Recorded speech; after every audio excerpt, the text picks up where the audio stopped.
Shouldn't skipping to payday be as easy as skipping to the next song? Introducing MyPay from Chime. Get up to $500 of your pay before payday. Get paid when you save with MyPay. Start at Chime.com. Eligibility requirements apply. Credit limits range from $20 to $500. Provided by the Bancorp Bank N.A. and Stride Bank N.A. This is Kristen Bell. And Adam Brody. And we're dating. In our new show, Nobody Wants This. Right.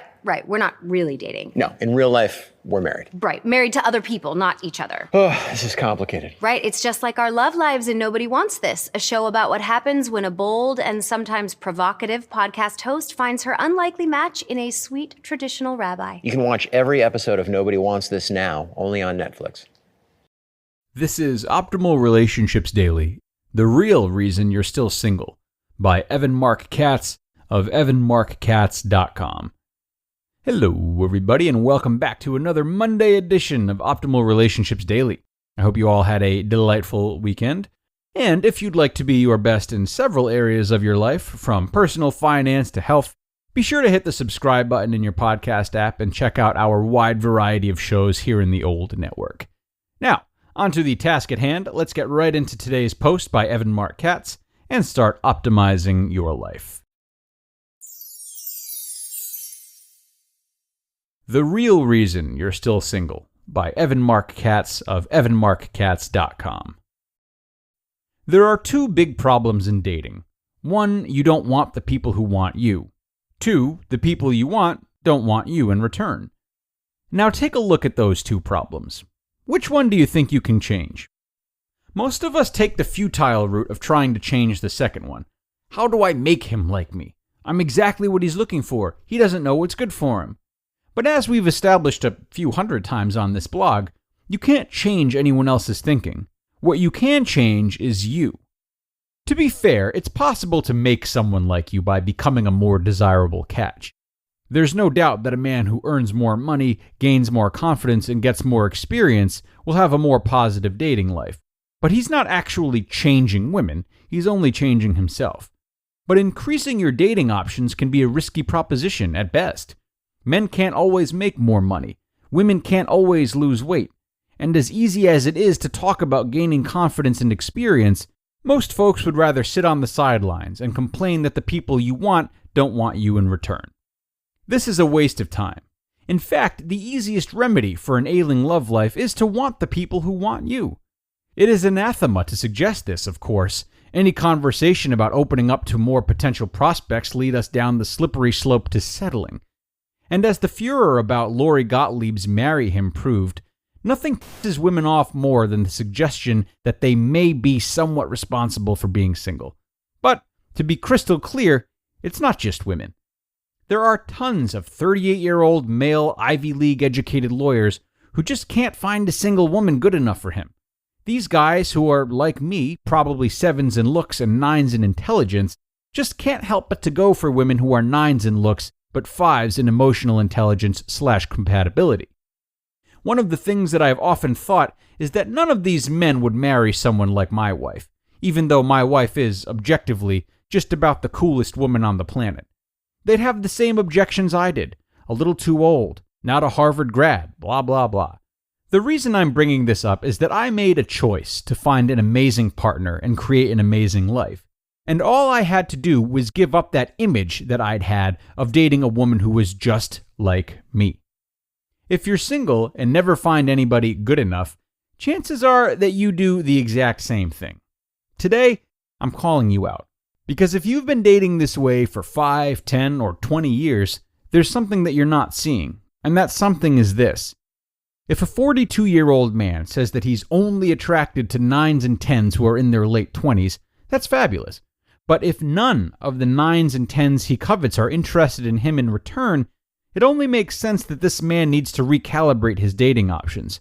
6s and 7s are readily interested in him, but he doesn't find them attractive enough.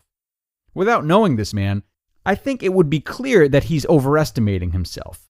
If he can get only 6s and 7s in looks, he's probably a 6 or a 7 in looks himself.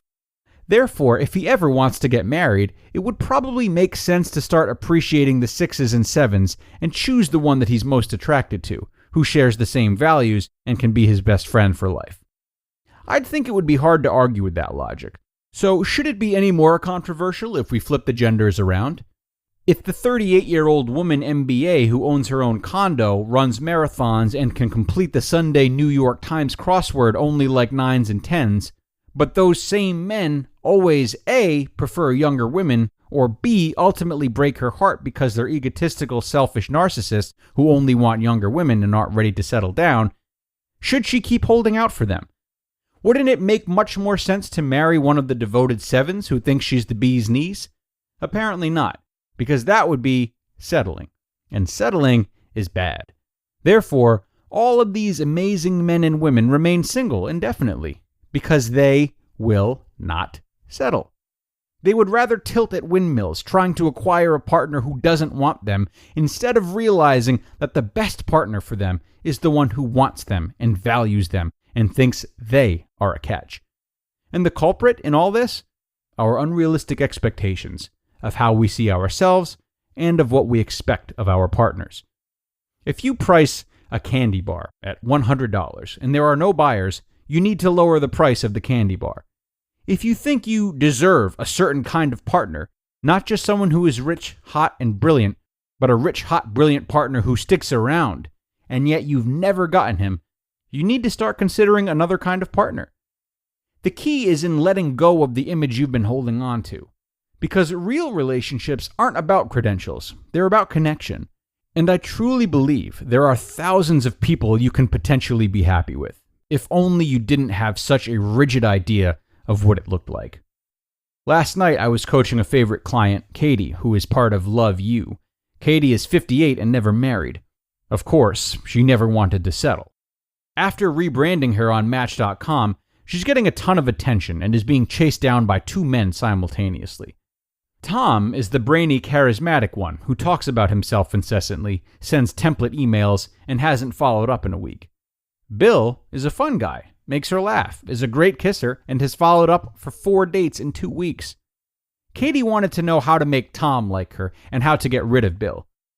When we dug deeper, I learned that she was embarrassed at the thought of introducing her friends to Bill because he wasn't as sophisticated as her other Tony, Connecticut friends.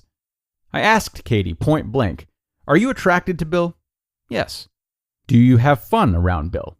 "Oh, yes." "Is he consistently good to you?" "Absolutely. He's crazy about me." "So why are you trying so hard to run away?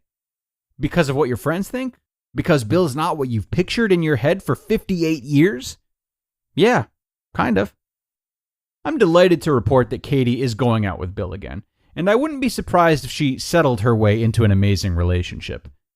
By thinking you're better than everyone who wants you, you're eliminating the greatest source of love around, the person who wants you. And you may be surprised to find that you can be extremely happy with someone who doesn't meet your preconceived image of your ideal mate. I certainly have been. You just listened to the post titled, "The Real Reason You're Still Single" by Marc Katz of evanmarckatz.com.